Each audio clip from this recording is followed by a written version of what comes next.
देखो अभी मैंने कुछ रिएक्शन लिखे हैं, करते हैं इसको। HNO3 H2SO4 नाइट्रेशन, ठीक है, नाइट्रेशन HNO3 H2SO4। तो NO2 कहां लगेगा बेटा? ऑर्थो और पैरा पर। तो ए क्या बनेगा? बनाओ साथ मेरे। ए क्या बनेगा बेटा? देखो NO2 ऑर्थो और पैरा पर, हमें पैरा वाली प्रोडक्ट बनानी है, तो NO2 को आप पैरा पर लगा दो, ठीक है। इसके बाद देखो KMNO4 OH- तो ये बनेगा COOK। आपको लिखाया है कि बेंजीन के ऊपर अगर कार्बन है, ठीक है, देखो CH3 है बेटा, बेंजीन के ऊपर CH3 है, अगर उसकी रिएक्शन स्ट्रॉन्ग ऑक्सीडाइजिंग एजेंट से कराओगे, बेंजीन से अटैच कार्बन है, कार्बन पर एक भी हाइड्रोजन है, मिनिमम एक हाइड्रोजन होना चाहिए, तो ये COH में कन्वर्ट हो जाता है, ठीक है। तो B किस में कन्वर्ट हो जाएगा बेटा? COH में। ये B बनेगा COH और ये NO2। क्लियर है? ये ऑक्सीडेशन है। देखो ध्यान रखना है कि कब इलेक्ट्रोफिलिक सब्स्टिट्यूशन हो रहा है, कब ऑक्सीडेशन हो रहा है, कब एडिशन हो रहा है, रिएक्शन को पहचानना है। तो यहां पर KMNO4 स्ट्रॉन्ग ऑक्सीडाइजिंग एजेंट होता है, तो KMNO4 OH- पहले क्या बनेगा बेटा? COOK, लेकिन एसिड से पास करा रहे हैं COOH। अब आप देखो ये अल्कोहल है और ये एसिड है, एसिड की प्रेजेंस में अल्कोहल और एसिड एक साथ होते हैं तो क्या बनता है? एस्टरिफिकेशन, एस्टर बन जाएगा। तो ये C क्या बनेगा? बनाओ मेरे साथ साथ, COOC2H5 एस्टर बन जाएगा, और ये NO2। इसके बाद ZnHgHCl, तो बेटा NO2 NH2 में कन्वर्ट हो जाता है ना। ये मैं सारे रिड्यूसिंग एजेंट, परेशान मत होना, क्योंकि कल वाले टेस्ट में, संडे वाले टेस्ट में LiLH4 आ रहा है, तो जो भी कुछ आपको नया सा आ रहा है ना, वो सब कुछ आएगा और विद मैकेनिज्म आएगा। सारे रिड्यूसिंग एजेंट मैं एक साथ कराऊंगा आपको, मेरी जिम्मेदारी है रटाना आपको। सारे रिड्यूसिंग एजेंट एक साथ अलग से लिखवाऊंगा, ठीक है, सिस्टमेटिक। फिर सारी नेम रिएक्शन फिर दोबारा एक साथ अलग से लिखवाऊंगा, 11 12 जितनी यूज होनी है बोर्ड में, ठीक है। रिएजेंट सारे एक साथ लिखाऊंगा कंप्लीटली, मैकेनिज्म वाइज भी सारे हो रहे हैं, फिर एक साथ बाद में लिखाएंगे सिस्टमेटिक, लेकिन फिर भी साथ साथ नोट्स करते जाओ। क्लियर है? जो भी इंपॉर्टेंट चीज आने वाली है वो 10 बार होनी है, रट जाएगी तुम्हें। अच्छा, एक ही रिएक्शन ध्यान रखना, PHCOCl H2PdBSO4 H2PdBSO4 याद करो, ये हमने पहले पढ़ा हुआ है, ठीक है। पहले मुझे क्वेश्चन नंबर फर्स्ट बताओ, इसमें कोई कंफ्यूजन किसी को? देखो जिनका बेस भी कमजोर है वो भी मत परेशान हो, बार बार पढ़ो, बार बार पढ़ो। 11th का भी मैं धीरे धीरे सारा रिवाइज करा दूंगा, ठीक है ना। बार बार नोट्स को पढ़ो। H2PdBSO4 ध्यान रखना, इसको साथ साथ याद करना, बड़ी इंपॉर्टेंट रिएक्शन है बोर्ड के लिए भी। H2PdBSO4, इसका नाम होता है बेटा Lindlar catalyst, Lindlar's catalyst, Lindlar catalyst. याद करो क्लास 11th में हमने पढ़ा था, जब हम एल्काइन की रिएक्शन लिंडलार कैटलिस्ट से कराते थे तो एल्कीन बनती थी और सिस एल्कीन बनती थी। लेकिन यहां पर क्या है? H2PdBSO4 H2PD, देखो ये रिड्यूसिंग एजेंट होता है भाई, H2 के साथ PD ले लो, PT ले लो, ठीक है। साथ में हमने BSO4 डाल दिया तो प्रोडक्ट बनती है PHCHO। यहां देखो ये है COCl, PHCOCl, PH की जगह CH3 भी हो सकता है, ये हमने बेंजीन ले लिया, COCl। तो बेटा COCl CHO में कन्वर्ट हो गया, रिडक्शन हो गया, एसिड क्लोराइड एल्डिहाइड में कन्वर्ट हो गया। याद रखना इस रिएक्शन को, इस रिएक्शन को बोलते हैं बेटा रोजनमंड, रोजनमंड MUND, रोजनमंड रिडक्शन। यहां कराने का कोई औचित्य नहीं था, लेकिन फिर भी क्यों करा रहा हूं? क्योंकि ये बोर्ड के लिए भी इंपॉर्टेंट है, ताकि आपको बार बार रट जाए, ठीक है। इनकी कोई मैकेनिज्म तो है नहीं, होगी तो जरूरत नहीं है हमें, ठीक है। जिनकी जरूरत है वही कराएंगे। COCl को CHO में कन्वर्ट करना हो तो H2PdBSO4 एसिड क्लोराइड, ये COCl CHO में कन्वर्ट हो गया। अब सुनो ध्यान से, अगर BSO4 ना डालते, इधर देखो, जैसे मैं ले लेता हूं PHCHO COCl, अगर H2PD होता तो ये कंप्लीट रिड्यूस करके इसको अल्कोहल में कन्वर्ट कर देता। स्ट्रॉन्ग रिड्यूसिंग एजेंट है H2PD, ये H2PT होता, ये H2 निकेल होता, तो ये क्या करता, COCl को अल्कोहल में कन्वर्ट कर देता। लेकिन हमें इसको यहां तक रोकना है, ठीक है।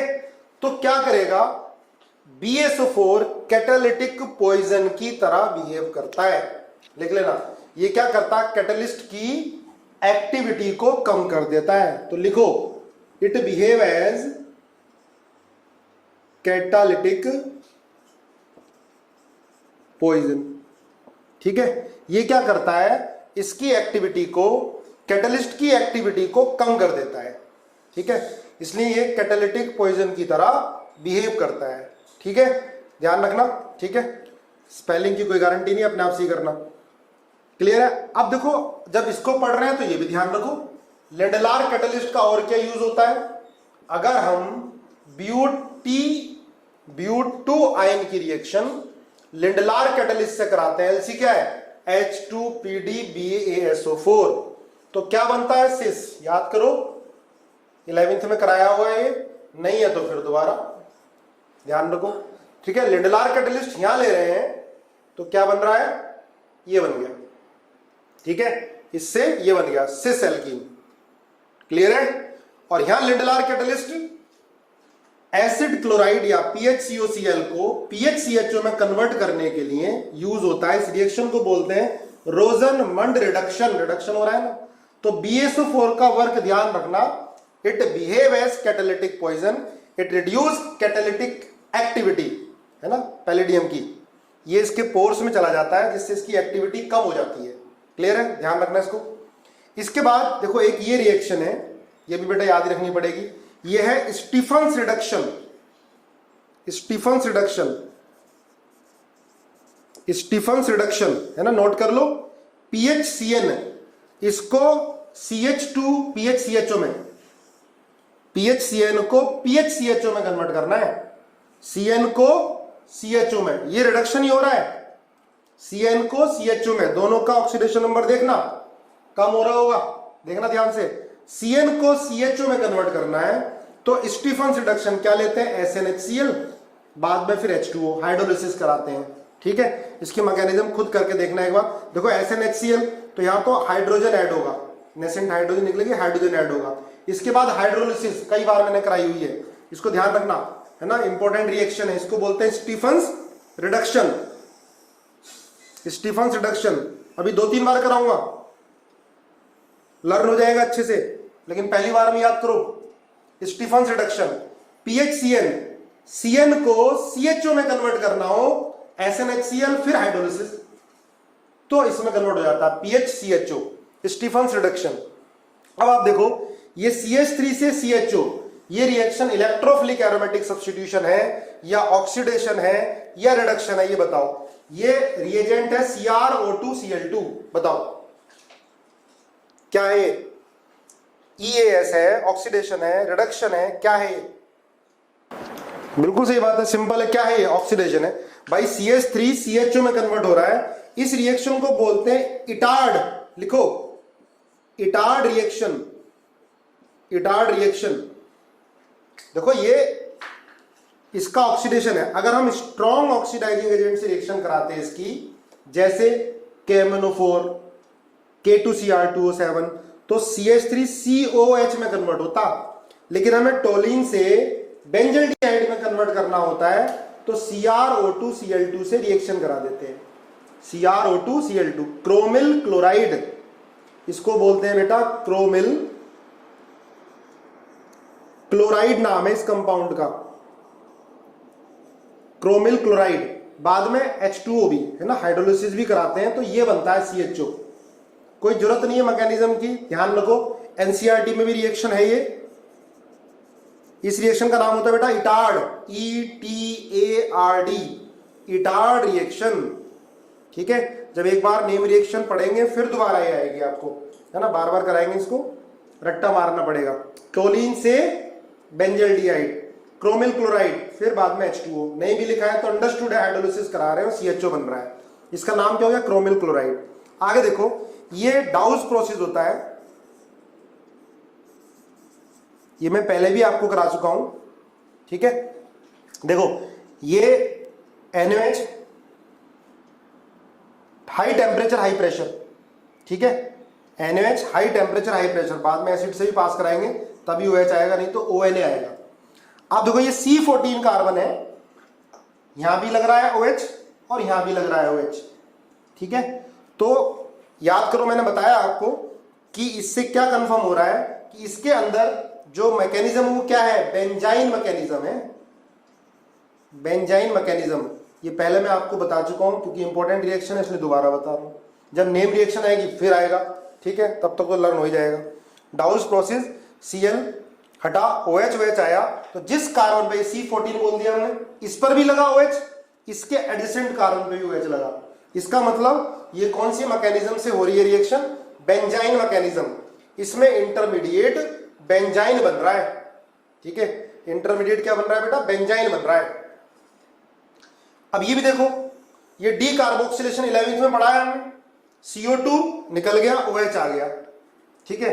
सैलिसिलिक एसिड से फिनोल बन गया, D carboxylation, NaOH CaO, D carboxylation, ठीक है।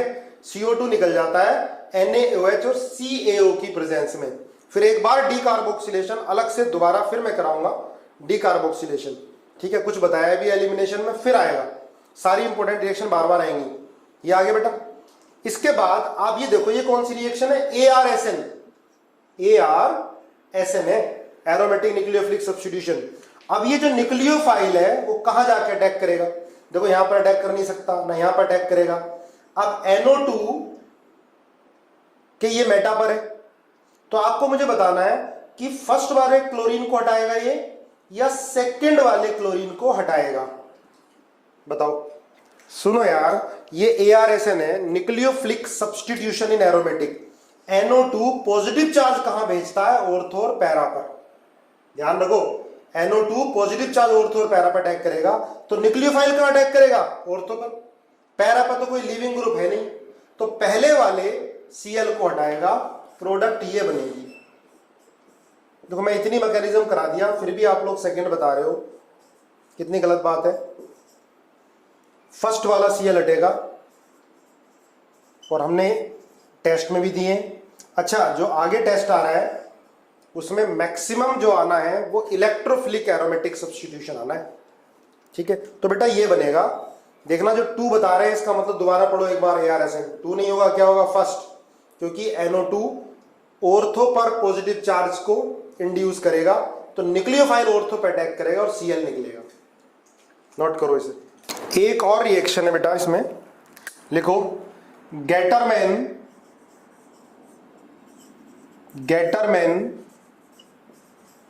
Aldehyde synthesis, electrophilic aromatic substitution में आएगा ये, गेटरमैन एल्डिहाइड सिंथेसिस। अब ये सिंपल रिएक्शन है, बेंजीन की रिएक्शन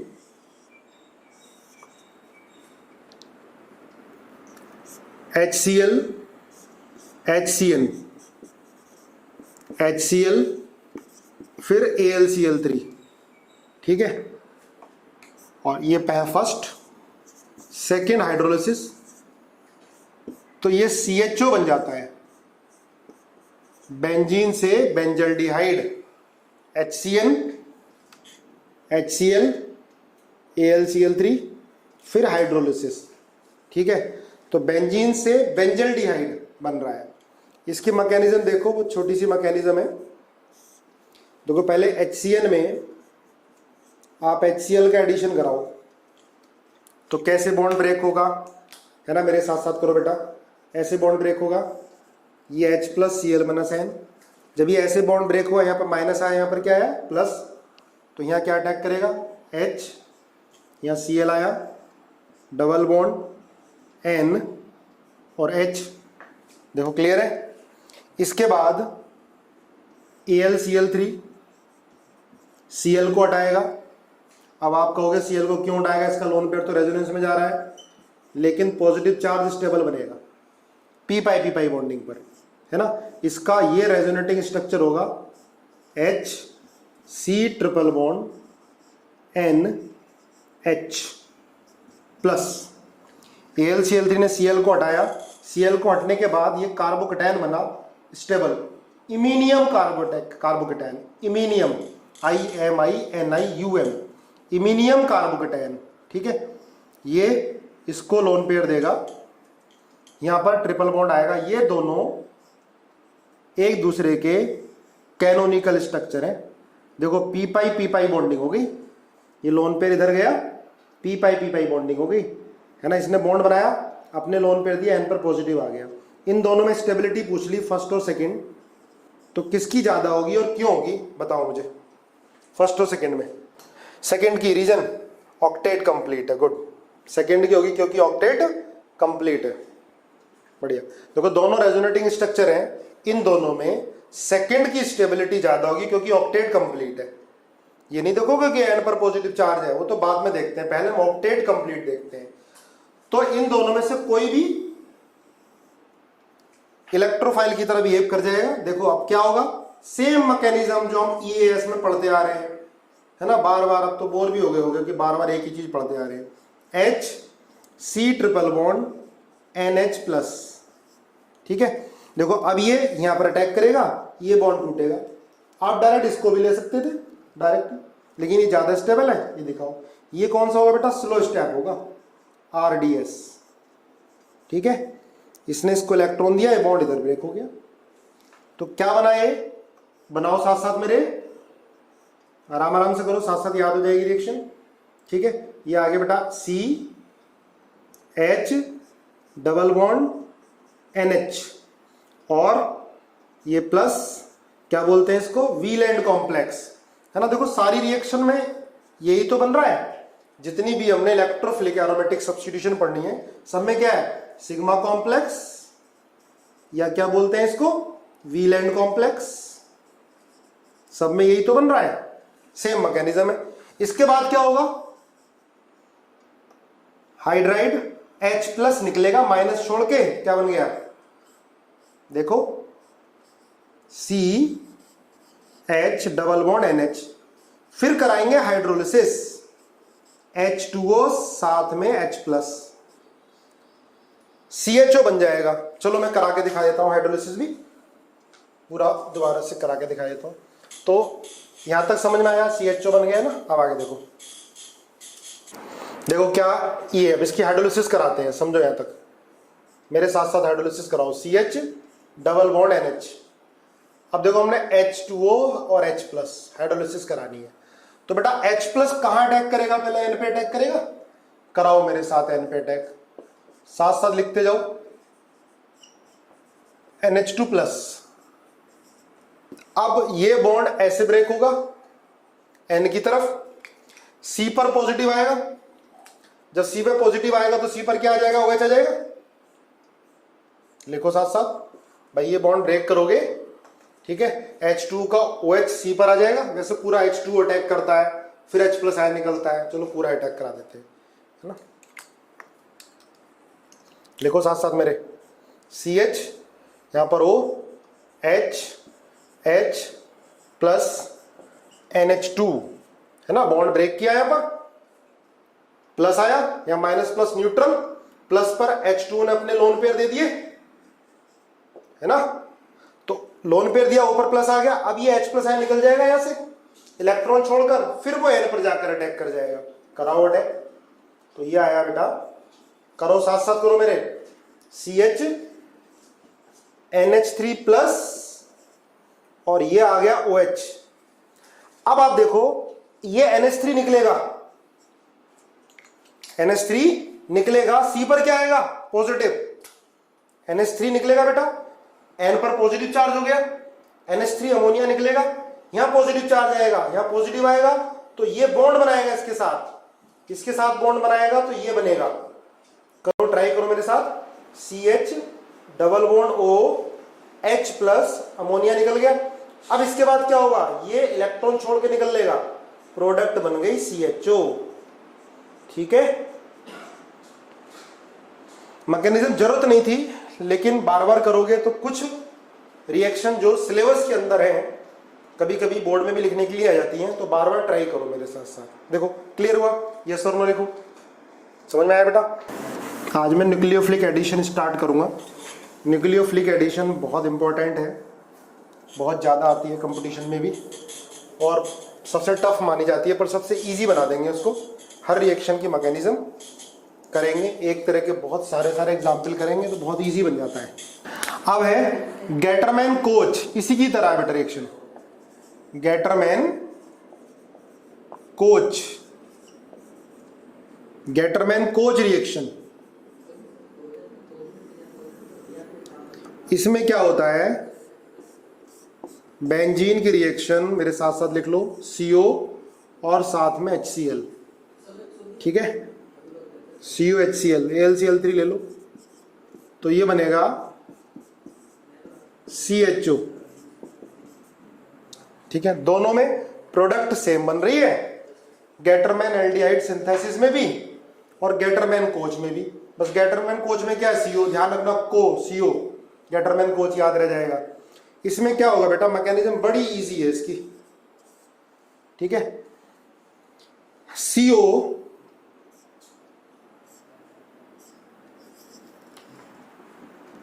O पर पॉजिटिव है और C पे निगेटिव है। देखो CO में क्या होता है, ऑक्सीजन का तो ऑक्टेट कंप्लीट हो गया, लेकिन कार्बन का ऑक्टेट क्या है, इनकम्प्लीट है, तो ये इसको लोन पेयर देगा, ऐसे आएगा।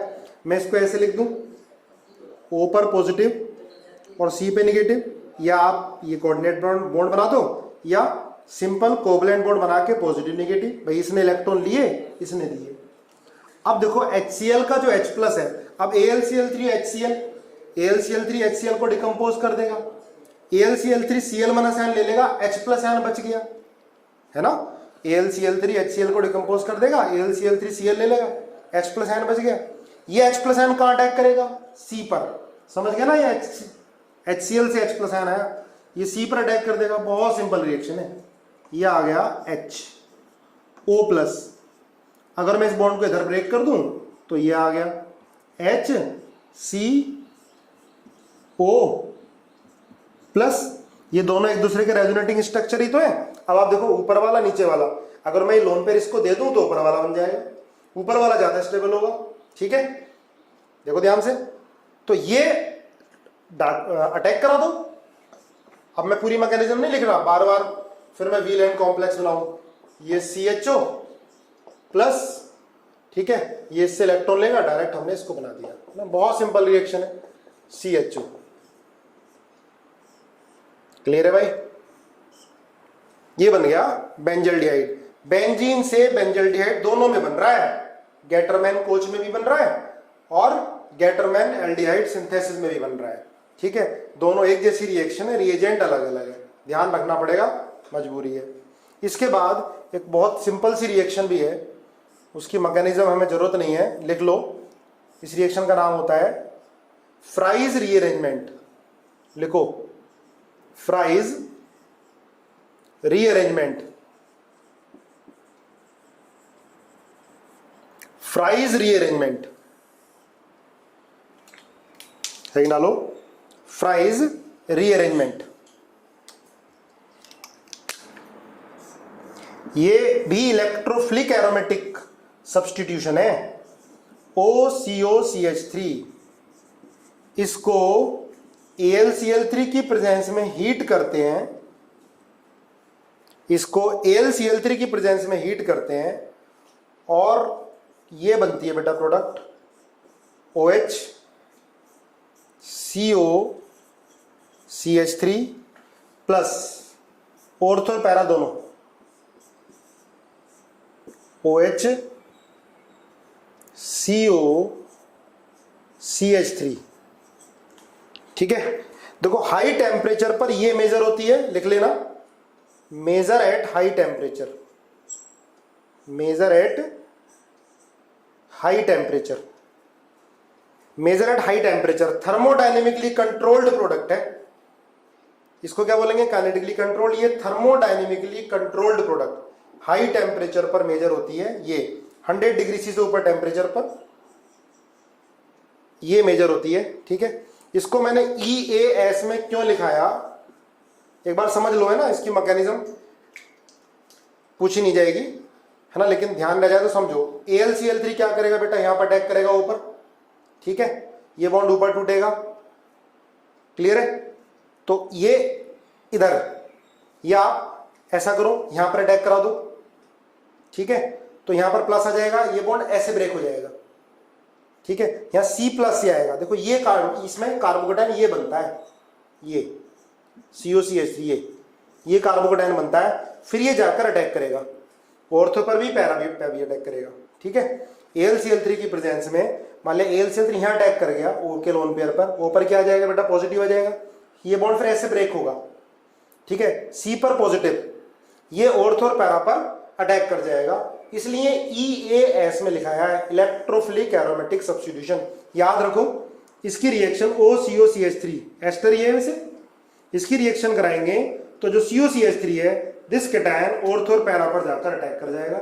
ये फ्राइज रीअरेंजमेंट है, फ्राइज रीअरेंजमेंट, ठीक है। इसके मैकेनिज्म अपने आप करने की कोशिश करना, ऐसी बहुत ज्यादा इंपॉर्टेंट नहीं तो मैं कराता, ठीक है, पर ये रिएक्शन को आपको ध्यान रखना पड़ेगा।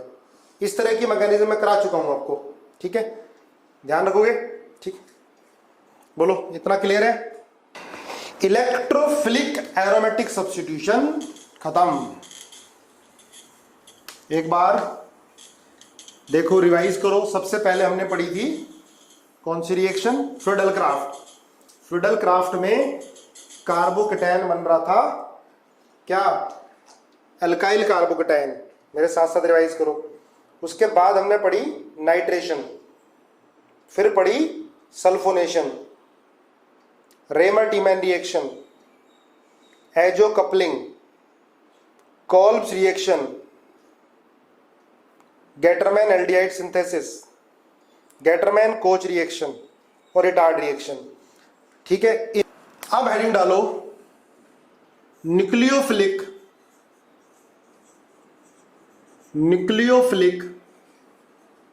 एडिशन रिएक्शन, बहुत इंपॉर्टेंट, न्यूक्लियोफिलिक एडिशन रिएक्शन, ठीक है। Nucleophilic addition reaction, nucleophilic addition reaction,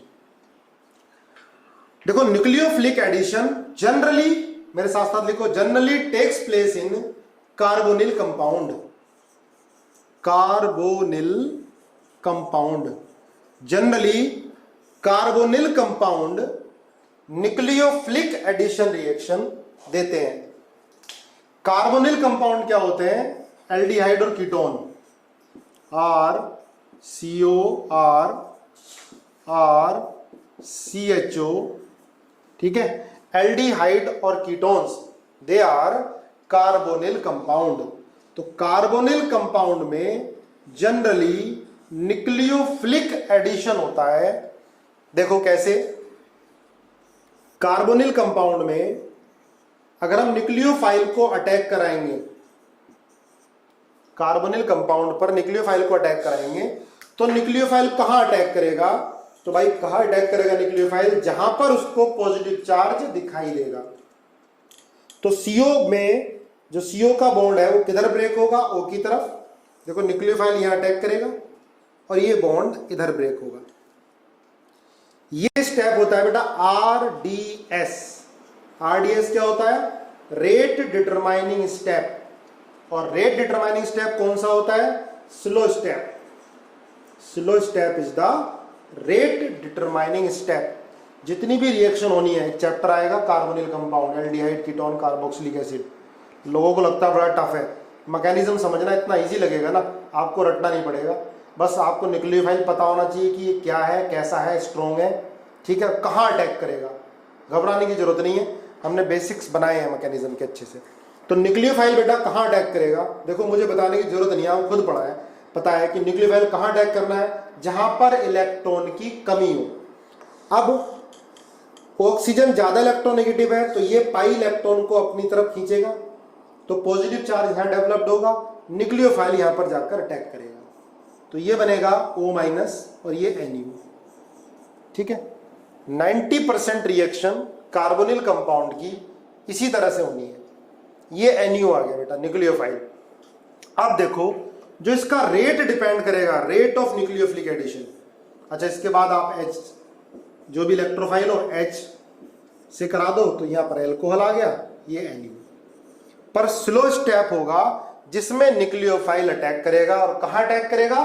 carbonyl के कार्बन पर, क्योंकि ऑक्सीजन की वजह से पॉजिटिव चार्ज यहां पर आएगा और बॉन्ड यहां टूटना चाहेगा। ठीक है, अब ये ध्यान रखना, सुनो, याद करो, मैंने पढ़ाया था आपको nucleophilic substitution at acyl carbon. अगर इसकी लीविंग पावर ज्यादा होगी तो ये बॉन्ड बनाएगा, पीछे भागाएगा, ये ध्यान रखना, तो न्यूक्लियोफिलिक एडिशन नहीं हुआ फिर। ठीक है, तो ये स्ट्रॉन्ग न्यूक्लियोफाइल होना चाहिए, और लीविंग पावर क्या होनी चाहिए इसकी? कम होनी चाहिए। अगर इसकी लीविंग पावर ज्यादा हुई तो ये बॉन्ड बनाएगा और ये निकल लेगा, रिएक्शन पीछे आ जाएगी। फॉरवर्ड जाने के लिए न्यूक्लियोफाइल क्या होना चाहिए? स्ट्रॉन्ग होना चाहिए। अच्छा, रेट ऑफ न्यूक्लियोफिलिक एडिशन लिखो, रेट ऑफ न्यूक्लियोफिलिक एडिशन किन किन चीजों पर डिपेंड करेगा? देखो, पहला तो हिंड्रेंस जितनी कम होगी कार्बोनिल कार्बन के दोनों तरफ, इधर CH3 इधर CH3 है, हिंड्रेंस कम होती है, H आ गया तो मतलब हिंड्रेंस कम होगी। जहां पर न्यूक्लियोफाइल अटैक कर रहा है इसके चारों तरफ भीड़ भाड़ जितनी कम होगी, छोटे ग्रुप होंगे, तो न्यूक्लियोफाइल आसानी से अटैक करेगा। तो रेट ज्यादा होने के लिए क्या होने चाहिए? लेस हिंडर्ड, मेरे साथ साथ लिख लो, less hindered carbonyl carbon, carbonyl carbon less hindered होना चाहिए। ठीक है, कार्बोनिल कार्बन, क्लियर है, हिंड्रेंस कम होनी चाहिए। दूसरा, न्यूक्लियोफाइल को अटैक करना है तो पॉजिटिव चार्ज क्या होना चाहिए? ज्यादा। तो हम लिख सकते हैं electrophilicity of carbonyl carbon must be high. Electrophilicity मतलब इलेक्ट्रॉन डेफिशिएंसी, तो क्या लिख सकते हैं? इलेक्ट्रोफिलिसिटी ऑफ, लिख लो साथ साथ, electrophilicity of carbonyl carbon, carbonyl carbon क्या होनी चाहिए? हाई होनी चाहिए। क्लियर है? दूसरा, न्यूक्लियोफिलिसिटी भी ज्यादा होनी चाहिए। ठीक है, हाई न्यूक्लियोफिलिसिटी, क्योंकि स्लो स्टेप में न्यूक्लियोफाइल भी तो आ रहा है, high nucleophilicity, high nucleophilicity, clear है? हिंड्रेंस कम, इलेक्ट्रोफिलिसिटी कार्बन की ज्यादा। अगर यहां पर कोई मैं इलेक्ट्रॉन विड्रॉइंग ग्रुप लगा दूं तो कार्बन की इलेक्ट्रोफिलिसिटी बढ़ जाएगी। ठीक है, इन चीजों का ध्यान रखना है रेट ऑफ न्यूक्लियोफिलिक एडिशन के लिए। देखो, ये कार्बन की हाइब्रिडेशन क्या है? sp2 है, कार्बन की हाइब्रिडेशन sp2 है, और sp2 से क्या बन रहा है? ये sp3 बन रहा है। ध्यान रखना, sp2 से कभी sp3 बने और वो कायरल बने तो D और L दोनों बनेंगे, क्योंकि sp2 कार्बन है, प्लेनर है, ये बैक साइड से भी अटैक करेगा और फ्रंट साइड से भी अटैक करेगा न्यूक्लियोफाइल। इतनी बात समझ में आई? तो यस और नो लिखो। लिखो, क्वेश्चन लिखो, write the decreasing order of rate of, decreasing order of rate of nucleophilic addition reaction. Write decreasing order of rate of nucleophilic addition reaction. तो न्यूक्लियोफिलिक एडिशन का आपको डिक्रीजिंग ऑर्डर लिखना है। First HCHO, second CH3CHO, third C6H5CHO, साथ साथ लिखो मेरे, 4 CH3CO, CH3 5 CO, CH3 6,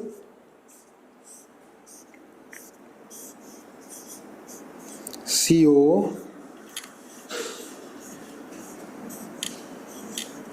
nucleophilic addition का रेट डिक्रीजिंग ऑर्डर में बताओ, रेट ऑफ न्यूक्लियोफिलिक एडिशन।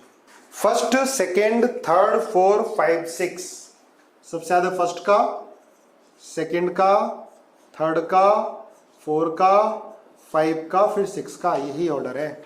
देखो HCHO है, HCHO में कार्बोनिल कार्बन के पास दोनों हाइड्रोजन ही है, हिंड्रेंस बहुत कम है, तो न्यूक्लियोफिलिक एडिशन का रेट सबसे ज्यादा फॉर्मल्डिहाइड में। यहां पर थोड़ी सी हिंड्रेंस बढ़ गई, CH3 आ गया H की जगह, भाई H से बड़ा है तो न्यूक्लियोफिलिक अटैक करने का रेट कम हो जाएगा, और CH3 का प्लस आई भी है तो यहां पर पॉजिटिव चार्ज भी कम होगा। न्यूक्लियोफाइल को अटैक करने के लिए क्या चाहिए, पॉजिटिव चार्ज ज्यादा होना चाहिए, यहाँ पर तो कम हो गया। अब देखो इन दोनों में कंफ्यूज मत हो ना कि सर ये तो माइनस आई है, इसका तो ज्यादा होना चाहिए, ये तो प्लस आई है, इसका तो कम होना चाहिए। प्लस आई इलेक्ट्रॉन दे रहा है और ये तो माइनस आई है, लेकिन इसका इस पर न्यूक्लियोफिलिक एडिशन सेकंड वाले से कम होगा। एक तो रीजन ये है बेटा, ये प्लस आर है, प्लस आर है, ये पढ़ा हुआ है हमने, प्लस आर है, प्लस आर से इलेक्ट्रॉन देगा, डबल बॉन्ड कैरेक्टर भी कम होगा, रेजोनेंस में जाएगा, ठीक है, बॉन्ड ऐसे टूटेगा, इलेक्ट्रॉन देगा, प्लस आर है, तो प्लस आर की वजह से क्या होगा, इसका इलेक्ट्रॉन डेंसिटी बढ़ेगी यहां पर, या डबल बॉन्ड कैरेक्टर कम होगा, फिर बड़ा भी है। क्लियर है? तो ध्यान रखना, कंफ्यूज मत हो ना, CH3 और C6H5 रेट थर्ड वाले का कम होगा, सेकंड वाले का ज्यादा हो जाएगा, ठीक है। अगर कोई और इफेक्ट ना देखते, माइनस आई देखते सिर्फ, तब बोल सकते थे, पर ऐसा नहीं होता है ना, माइनस आई है लेकिन प्लस आर भी है, इसका रेजोनेंस में भी जाएगा, डबल बॉन्ड कैरेक्टर भी कम होगा। अब यहां दोनों तरफ CH3 है, दोनों तरफ हिंड्रेंस बढ़ गई, दोनों प्लस आई है, तो न्यूक्लियोफिलिक एडिशन का रेट कम हो जाएगा। यहां पर एक तरफ प्लस आई, एक तरफ ये लग गया बेंजीन, और कम हो जाएगा। यहां दोनों तरफ बेंजीन है, हिंड्रेंस भी ज्यादा, दोनों का प्लस आर भी हो गया, डबल बॉन्ड कैरेक्टर भी कम करेंगे, सबसे कम रेट होगा न्यूक्लियोफिलिक एडिशन का।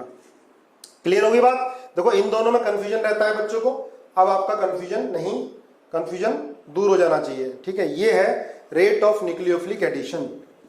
चलो और लिखो एक क्वेश्चन। फर्स्ट, न्यूक्लियोफिलिक एडिशन का रेट बताना है आपको, CHO NO2, second CHO OCH3, third CHO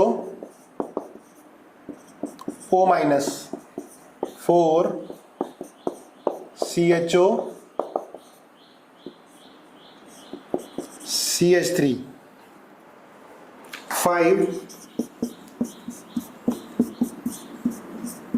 CHO NH COCH3।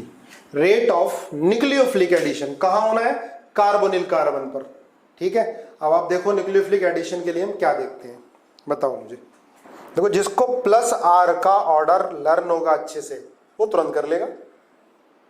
Plus are ज्यादा, सबने सही किया। देखो न्यूक्लियोफाइल को कहां अटैक करना है बेटा, कार्बोनिल कार्बन पे अटैक करना है। अब मैंने आपको बताया न्यूक्लियोफाइल कार्बोनिल कार्बन पर कब आसानी से अटैक करेगा, जब कार्बोनिल कार्बन पर पॉजिटिव चार्ज ज्यादा होगा। न्यूक्लियोफिलिक एडिशन का रेट है, देखो एक साथ अलग अलग हम कर रहे हैं मैकेनिज्म वाइज, ताकि आप पहचानना सीखो, फिर बहुत इजी लगेगा। क्योंकि IIT हो चाहे मेडिकल हो यार, क्वेश्चन तो नए फ्रेम होते हैं, हमें मैकेनिज्म अच्छे से आ जाएगी, क्वेश्चन गलत नहीं होगा, ठीक है। फिजिकल बड़ी इजी है, सॉल्यूशन बड़ा इजी चैप्टर है, आधा तो मॉल ही है उसमें, और जो 12th में है ना वो बहुत इजी है। Ideal solution, non ideal solution, question आएगा पक्का कर लोगे। लेकिन ऑर्गेनिक में मैकेनिज्म हमें स्ट्रॉन्ग करनी पड़ेगी, इसलिए साथ साथ बार बार नोट्स पढ़ो, DPP करो, जो करा रहा हूं उस पर ध्यान दो। देखो अब न्यूक्लियोफाइल बेटा कहां अटैक करेगा, इस पर सबसे ज्यादा, क्योंकि NO2 माइनस आई है और माइनस आर है, इलेक्ट्रॉन खींचेगा, पॉजिटिव चार्ज बढ़ेगा, न्यूक्लियोफाइल के अटैक करने का रेट ज्यादा होगा। फर्स्ट के बाद फोर्थ के बाद फिफ्थ के बाद सेकंड के बाद थर्ड, यही आएगा ना। देखो फर्स्ट में NO2 इलेक्ट्रॉन खींचेगा O माइनस तो सबसे ज्यादा इलेक्ट्रॉन देगा, इसका तो प्लस, भाई सारी प्लस आर, और इसका तो प्लस आई भी बहुत ज्यादा है, O माइनस का प्लस आई में भी लिखा है, ये प्लस आर है और माइनस आई पर प्लस आर बहुत ज्यादा होता है।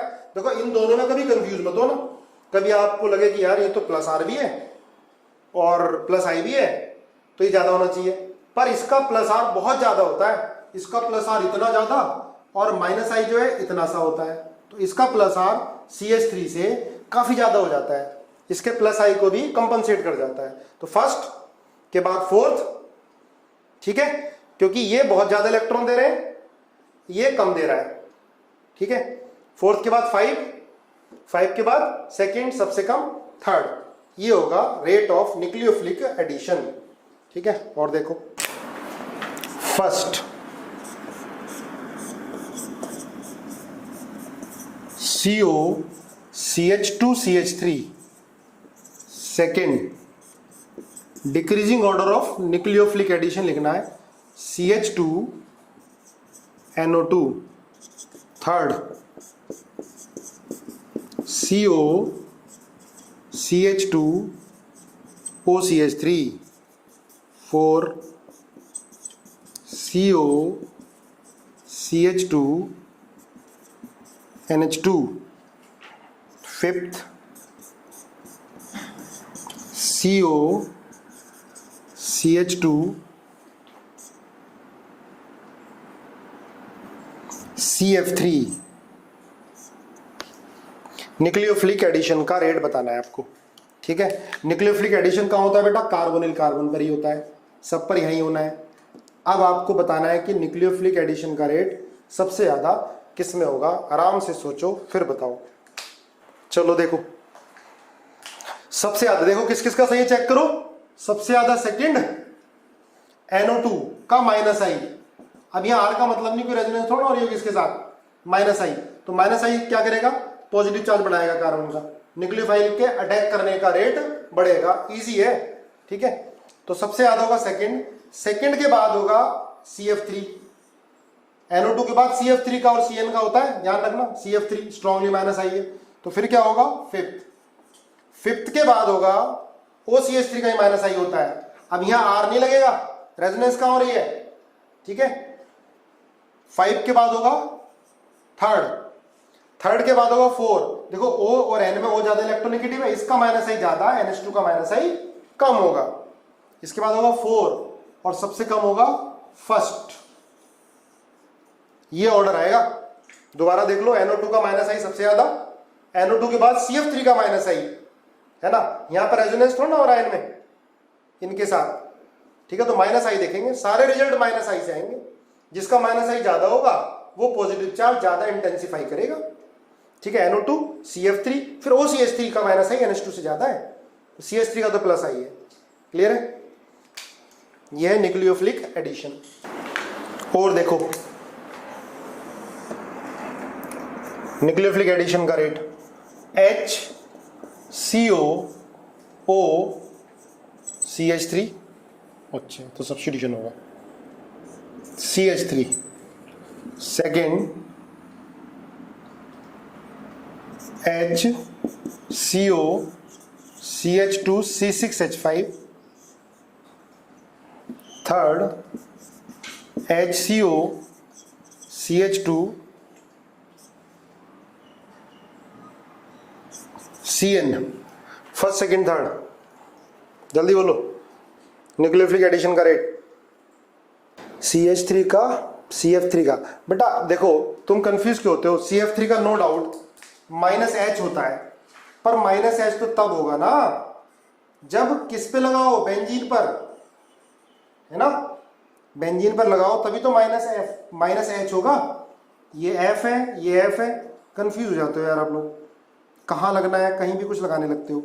अब आप देखो ये बॉन्ड, ये FCF, ये माइनस आएगा ये प्लस आएगा, ये बॉन्ड ऊपर की तरफ ब्रेक होगा बॉन्ड और यहाँ प्लस आएगा, तो जब बेंजीन से डायरेक्टली अटैच हो या डबल बॉन्ड कार्बन से डायरेक्टली अटैच हो ना तब माइनस H बोलोगे। यहाँ डबल बॉन्ड कार्बन से थोड़ा अटैच है, सिंगल बॉन्ड कार्बन से अटैच है, ये C से अटैच है, तो यहाँ तो क्या लगेगा माइनस आई लगेगा। बोलो क्लियर है नहीं क्लियर है, इसमें कंफ्यूजन हो रहा है आपको क्यों भाई। आंसर 3:2:1 बिल्कुल सही है, 3:2:1। 3:2:1 होगा। देखो इसमें कंफ्यूज मत होना, इधर सुनो, Cn का माइनस आई है, यहां इसका माइनस आई लगेगा, ठीक है, माइनस आई लगेगा और इसका प्लस आई लगेगा, ये माइनस आई लगाएगा इस पर। अब समझो, देखो हिंड्रेंस कोई इतना ज्यादा डिफरेंस नहीं है क्योंकि इधर तो बिल्कुल खाली है। इधर देखो, अगर ये होता, ये है इसमें और इसमें, तो यहां तो इसका प्लस आर लगने लगता, ये रेजोनेंस में जाने लगता, यहां थोड़ा ना जा रहा, यहां तो सिर्फ क्या लग रहा है, माइनस आई लग रहा है, यहां पर सिर्फ क्या लग रहा है, माइनस आई लग रहा है। बोलो क्लियर है नहीं क्लियर है, इसमें कोई कंफ्यूजन? चलो दोबारा एक बार समझा देता हूं। देखो बेटा, Cn का माइनस आई, C6H5 का माइनस आई, पर Cn का माइनस आई ज्यादा, C6H5 का कम होता है, ठीक है। अगर मैं इन दोनों में देख लेता, देखो ये सुनो ध्यान से आराम से, CHO और ये HCO, CH2 और C6H5 है ना। देखो यहां तो क्या है, डबल बॉन्ड कैरेक्टर जा रहा है, यहां पर रेजोनेंस में जा रहा है, ये कह सकते हो इसका प्लस आर है ना भाई। डबल सिंगल डबल रेजोनेंस हो रहा है ना, ये थोड़ा रेजोनेंस में जा रहा है, ये तो माइनस आई लगाएगा क्योंकि sp2 कार्बन है, इससे इलेक्ट्रॉन खींचेगा, ये इससे खींचेगा। इन दोनों में अगर न्यूक्लियोफिलिक एडिशन का रेट होगा तो फर्स्ट का ज्यादा होगा या सेकंड का ज्यादा होगा, ये बताओ, बोलो। न्यूक्लियोफिलिक एडिशन का रेट फर्स्ट में ज्यादा है सेकंड में? किस में ज्यादा होगा? सेकंड में ज्यादा होगा, इस बात है, ठीक है, कंफ्यूज नहीं होना है, सेकंड में ज्यादा होगा, क्लियर है।